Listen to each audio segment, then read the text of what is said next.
नमस्कार। मैं वैदिक एस्ट्रोलॉजर के सिंह आप सभी का स्वागत करता हूं अपने यूट्यूब चैनल पे ओम एस्ट्रो ज्योति पे। और आज का जो टॉपिक है या आज का जो विषय है वो है डबल ट्रांजिट के बारे में।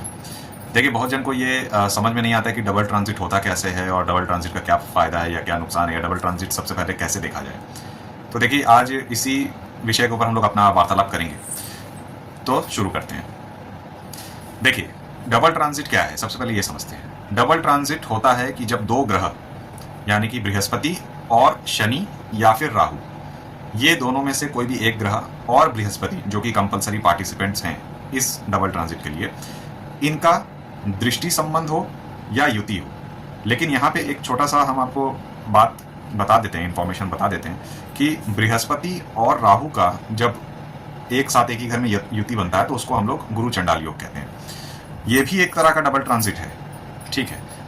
ये ट्रांजिट के ऊपर काम करेगा, इसका मतलब कि यह ग्रह गोचर के ऊपर काम करेगा, ना कि आपके जन्म कुंडली के हिसाब से काम करेगा। जन्म कुंडली में इसको अगर कहीं पे बृहस्पति और राहु का युति है तो उसको हम लोग गुरु चंडाल योग ही कहेंगे। लेकिन अगर गोचर के माध्यम से कुंडली का विश्लेषण किया जाए तो जब भी एक किसी भाव पे बृहस्पति और शनि या फिर राहु, ये दोनों में से बृहस्पति कंपलसरी है दृष्टि देना, शनि और राहु, ये दोनों में से कोई एक ग्रह, जैसे शनि और राहु में से कोई भी एक ग्रह अगर दृष्टि देते हैं और बृहस्पति की दृष्टि भी वहां पड़ती है तो उसको डबल ट्रांजिट बोला जाता है। तो देखिए, डबल ट्रांजिट में होता क्या है। डबल ट्रांजिट में होता यह है कि जो भी आपके कुंडली के हिसाब से अगर वो गोचर अच्छा है या खराब है या किसी भी पर्टिकुलर एक भाव के ऊपर अगर ये दृष्टि पड़ता है तो ये दृष्टि अच्छा है या खराब है, इसका विश्लेषण डबल ट्रांजिट के माध्यम से किया जाता है। एक उदाहरण लेते हैं तो इसमें ज़्यादा आप लोग को अच्छे से समझ में आएगा। जैसा कि हम लोग को कुंडली दिख रहा है यहाँ पे, तो आप देखिए कुंडली के हिसाब से हमने ये कुंडली बनाया है 20 मई 2025 का। ये बनाने का कारण इसलिए है क्योंकि देखिए, इसमें बृहस्पति का भी गोचर जो है मिथुन के राशि में हो चुका है 15 तारीख को, और राहु और केतु का भी अपना राशि परिवर्तन हो चुका है 17 तारीख को, यानी कि 18 तारीख से, और शनि जो है वो मीन के राशि में स्टेबल है। तो आइए जानते हैं कि डबल ट्रांजिट हो कहाँ रहा है और इसका असर क्या पड़ेगा।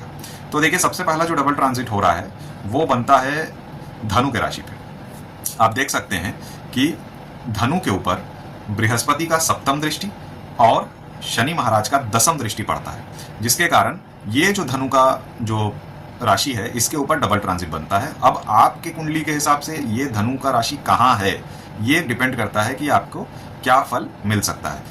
चलिए एक उदाहरण के हिसाब से अगर समझ लेते हैं। अगर ये मेष राशि की कुंडली है तो मेष राशि के कुंडली के हिसाब से ये जो डबल ट्रांजिट हो रहा है गुरु और शनि का, ये आपके नवम भाव पे होता है। तो इसका मतलब भाग्य में उदय हो सकता है, भाग्य वृद्धि हो सकता है, या आपको कोई यात्रा करने का जो स्पिरिचुअल यात्रा हो या फिर एक आध्यात्म से जुड़ा हुआ यात्रा हो तो उससे आपको कुछ ना कुछ संबंधित खबर मिल सकता है। तो ये हुआ बृहस्पति और शनि का डबल ट्रांजिट धनु के राशि में मेष के लिए, मेष राशि के लिए। अभी अगर एक कदम और आगे जाते हैं तो एक और कहीं डबल ट्रांजिट हो रहा है। वो डबल ट्रांजिट कहाँ हो रहा है? वो हो रहा है तुला की राशि पे।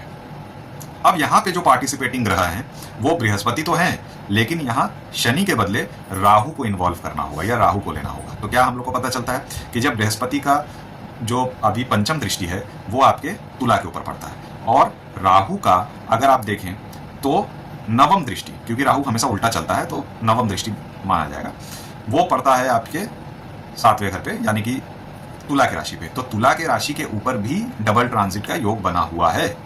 लेकिन यहाँ पे बृहस्पति और राहु डबल ट्रांजिट कर रहे हैं और शनि जो हैं और बृहस्पति जो हैं वो धनु के राशि पे डबल ट्रांजिट कर रहे हैं। तो अगर हम फिर वही एक उदाहरण लेते हैं और मेष राशि का अगर कुंडली पकड़ें तो मेष राशि के कुंडली के हिसाब से अगर देखा जाए तो बृहस्पति और राहु उनके 7वें भाव पे डबल ट्रांजिट करते हैं। और जैसे ही राहु का अगर हम देखते हैं कारकत्व, वो फॉरेन रिलेटेड प्लैनेट है या ग्रह है, और अगर वो 7वें भाव पे देखता है तो 7वां भाव भी आपके अपोजिशन का भाव है या आपके दूर दराज फॉरेन का भी भाव है। और बृहस्पति जो कि अगर मेष राशि के हिसाब से चलते हैं तो 12वें घर के स्वामी होकर जब 7वें घर में दृष्टि देते हैं तो कहीं ना कहीं आपका और आपके पार्टनर का या तो ट्रैवलिंग हो जाएगा, यहाँ भी आप बाहर जाओगे, लेकिन आप यहाँ पे स्पिरिचुअल आध्यात्म में नहीं जा करके आप कहीं ट्रैवलिंग ऐसी कर लेंगे जैसे कि आप दूर दराज कहीं पे गए। लेकिन अगर हम पूरा कुंडली को देखें तो मेष राशि के जातक के लिए ये भी हो सकता है कि आप दूर दराज कहीं पे कोई स्पिरिचुअल जर्नी या फिर आप कोई एक ऐसा जगह चले जाते हैं जहाँ पे आपको आध्यात्म का सुख मिलता है, क्योंकि शनि भी यहाँ पे इन्वॉल्व हो जाते हैं।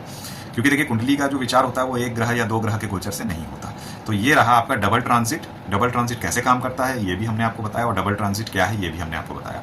अब इस डबल ट्रांजिट का असर हर एक राशि के ऊपर कैसा पड़ेगा ये हम लोग अपने आने वाले वीडियो में बनाएंगे। मैं के सिंह, वैदिक एस्ट्रोलॉजर, आप सभी को धन्यवाद करता हूं कि आप मेरे चैनल पे आए और अपना आशीर्वाद बनाया। धन्यवाद।